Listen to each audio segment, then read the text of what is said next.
हाँ जी दोस्तों, क्या हाल है, क्या हाल है, क्या हाल है। और ये हमारा सीरीज़ का चौथा या पांचवा वीडियो है। और आज हो सके तो हम ये मॉड्यूल 1 फिनिश कर देंगे। तो अभी तक आपको ये लर्निंग कैसी लग रही है, प्रैक्टिकल अप्रोच लग रही है कि नहीं, आप मेरे को बता दीजिएगा। और मैंने जो आपका व्हाट्सअप चैनल क्रिएट किया है उसमें आप अपने डाउट्स लिख सकते हो, फीडबैक दे सकते हो। तो आपको अभी तक ये कैसा लग रहा है। तो अभी तक हमने कितना कवर कर लिया, अभी तक हमने यहाँ से लेकर ये कवर कर लिया। अब हम लोग आज ट्राई करेंगे कि पॉइंट नंबर 7 और पॉइंट नंबर 8 ख़त्म करते हैं। तो चलिए टॉपिक पे चलते हैं और डिस्कस करते हैं निफ्टी, सेंसेक्स और सेक्टोरियल इंडेक्स कैसा लग रहा है। मालूम है कि लेक्चर्स बोरिंग हो रहे होंगे, आपको देखने का मन नहीं कर रहा होगा, पर ट्रस्ट में गाइस, जब ये सारे मॉड्यूल आप कवर कर लोगे तो उसके बाद आपको आपके दोस्तों, आपके इन्वेस्टर्स जो से आप पहले स्टॉक मार्केट से डिस्कशन करते थे, आपका उन पर एक एज होगा। आपको कुछ ऐसी चीज़ें मालूम होंगी जो उनको नहीं मालूम होंगी। और ये बहुत बेसिक लेक्चर है, इससे आप पैसा कमाना नहीं सीखोगे, पर इसको नहीं जानोगे तो फिर वो जो इम्पोर्टेंट चीज़ें हैं वो कैसे हो रही हैं वो आप नहीं जान पाओगे। जब स्टॉक मार्केट स्टार्ट हुआ तो मैं आपको बताया था, एक है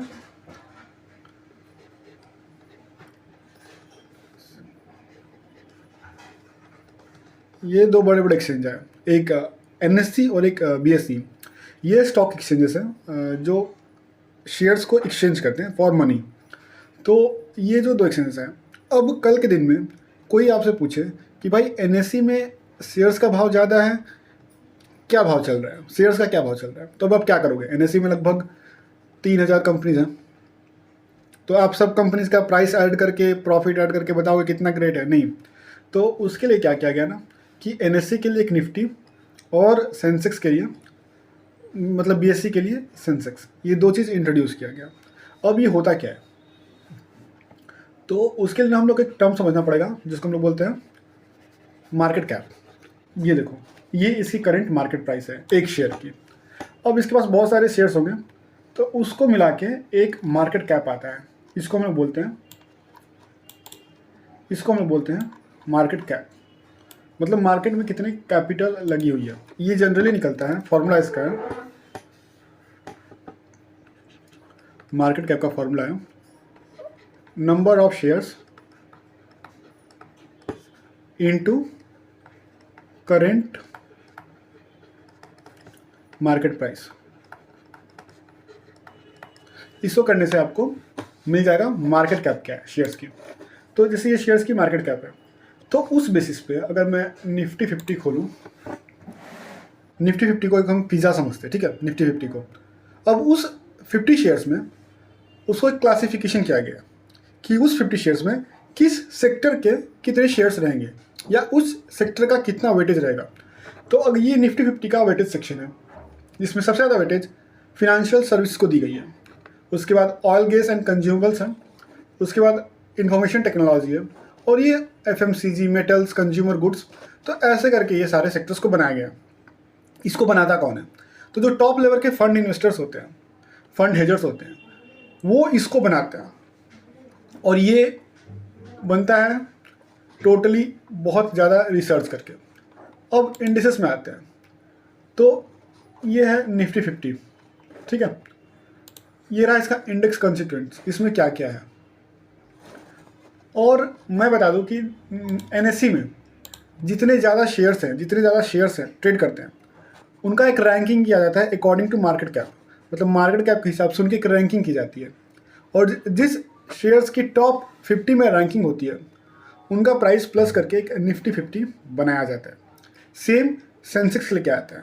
बॉम्बे स्टॉक एक्सचेंज में जितने भी लिस्टेड स्टॉक्स हैं उसमें से टॉप 30 स्टॉक्स को लिया जाता है, और उनके मार्केट कैप के हिसाब से, उनके प्राइस के हिसाब से सेंसेक्स को बनाया जाता है। और ठीक वैसे ही हर एक सेक्टर के लिए अलग अलग, जैसे बैंक का जो इंडेक्स है उसको हम निफ्टी बैंक बोलते हैं। अब आपसे लोग आके पूछते हैं कि ये बताओ कि आज बैंक ने कैसा परफॉर्म किया, तो अब क्या निफ्टी 50 का ही परफॉर्मेंस बताओगे कि निफ्टी 50 आज 2% ऊपर था तो बैंक भी 2% ऊपर हो गया, नहीं। तो उसके लिए एक सेपरेट निफ्टी 50 है, निफ्टी बैंक्स है जो बैंक्स को बताते हैं। उसी तरह निफ्टी IT है जो IT इंफॉर्मेशन टेक्नोलॉजी कंपनीज़ के बारे में बताती है। फिर निफ्टी फार्मा है जो फार्मास्यूटिकल कंपनीज़ के बारे में बताता है। फिर FMCG है जो फास्ट मूविंग गुड्स के बारे में बताता है, और निफ्टी ऑटो, और भी बहुत सारे कंस्टिट्यूएंट्स हैं जो हर एक सेक्टर के ऊपर डिपेंड करके बनाए गए हैं। और ये रहा टोटल इंडेक्स और निफ्टी, सेंसेक्स और सेक्टोरियल इंडेक्स। मतलब मैं अगर समअप करूँ तो जो हमारे मेजर 2 एक्सचेंज थे, नेशनल स्टॉक एक्सचेंज और बॉम्बे स्टॉक एक्सचेंज, तो उनमें क्या किया गया कि उनका सारे शेयर्स का परफॉर्मेंस एक संग ट्रैक करके ग्रोथ नहीं बताया जा सकता, क्योंकि कुछ शेयर होते हैं पेनी स्टॉक्स होते हैं, कुछ छोटे मोटे शेयर होते हैं। तो उसके लिए क्या किया गया कि शेयर्स को रैंक किया गया अकॉर्डिंग टू मार्केट कैप। जब मार्केट कैप के हिसाब से रैंक किया गया तो उसमें से जो टॉप 50 शेयर्स थे अकॉर्डिंग टू मार्केट कैप, उसको हमने निफ्टी 50 में डाल दिया। और ठीक वैसा बॉम्बे स्टॉक एक्सचेंज में किया गया। बॉम्बे स्टॉक में जो टॉप 30 शेयर्स थे उनका हमने एक प्राइस करके बना दिया बॉम्बे स्टॉक एक्सचेंज का सेंसेक्स। जो सबसे मेजर क्वेश्चन आता है कि निफ्टी 50 और सेंसेक्स में इतना ज़्यादा प्राइस डिफरेंस क्यों रहता है?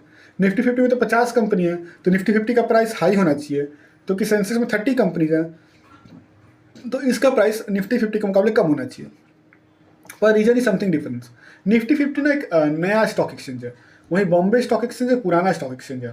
तो अगर निफ्टी 50 में देखा तो सिर्फ 3000 के आसपास कंपनीज रजिस्टर्ड हैं, पर बॉम्बे स्टॉक एक्सचेंज में वो नंबर्स बहुत ज़्यादा हैं, तो जिसके कारण से इनके मार्केट कैप, इनके प्राइस में एक ह्यूज डिफरेंस आता है। तो ये वाला टॉपिक तो कवर हो गया, थ्योरेटिकल बेस्ड टॉपिक था। अब हम लोग आते हैं एक नेक्स्ट टॉपिक, ये भी थ्योरी बेस्ड टॉपिक है, जिसमें हम लोग मार्केट पार्टिसिपेंट्स बात करते हैं। अब ये इंपॉर्टेंट क्यों है? अगर आप किसी भी न्यूज़पेपर या कोई भी आर्टिकल पढ़ोगे तो उसमें लिखेगा कि FII ने इतना बेचा, DII ने इतना खरीदा, रिटेल ने इतना पैसा लूज किया। तो ये सब को जानने के लिए हम लोग ये समझेंगे कि ये होते कौन है। तो ये सब को जानने के लिए अब हम लोग चेक करेंगे कि ये मार्केट पार्टिसिपेंट्स कौन होते हैं। तो सबसे पहले बात किया जाए कि ये तीनों ही इन्वेस्टर्स होते हैं। अब सबसे पहले आते हैं फॉरेन इंस्टीट्यूशनल इन्वेस्टर्स। जहाँ भी आपको टर्म ये इंस्टीट्यूशनल दिखे ना, मतलब समझ आना कि बड़े कंपनीज, बड़े ब्रोकर्स जिनके पास अनडिसेंड पैसा है, मतलब बहुत पैसा, अगर आप चेक भी नहीं कर पाओगे। ये जो कंपनी है ब्लैक रॉक, इसके पास इतने कैपिटल है ना, मतलब इसके पास इंडिया का जो GDP है उसका 3 टाइम्स क्या फंड अकेले मैनेज करते हैं। मतलब इंडिया का जो GDP अकेले है उसको इंटू 3 करोगे तब उतना फंड ब्लैक रॉक अकेले मैनेज करती है। तो सोच सकते हो कितने पावरफुल, कितने पैसे वाले कंपनीज होती है ब्लैक रॉक। फिर उसके बाद क्या होता है ना, ये वो इन्वेस्टर्स होते हैं, ये इंस्टीट्यूशनल ट्रेडर्स होते हैं जो अकेले दम रखते हैं कि इंडिया का जो टोटल टर्नओवर है उसका 50% से ज़्यादा टर्नओवर ये लोग अचीव कर दें। अब ये टर्नओवर क्या होता है? तो टर्नओवर के लिए मैं आपको ना एक निफ्टी 50 की NSE वेबसाइट है, NSE में ले जाऊँगा, इसमें डेली स्नैपशॉट, उसमें आपको मिल जाएगा कि टर्नओवर कितना हो रहा है। मतलब सिंपल लैंग्वेज में अगर मैं समझाऊँ तो निफ्टी की अगर कोई एक स्टॉक है, उसकी प्राइस चल रही है 100 रुपये, दिन में उसको 5 बार बाई किया गया और 5 बार सेल किया गया, तो इसकी टर्नओवर कितनी हो जाएगी? यहाँ पे 500, यहाँ 500, तो टोटल टर्नओवर की हो जाएगी 1000 की। तो ये होता है स्टॉक मार्केट में कैपिटल टर्नओवर।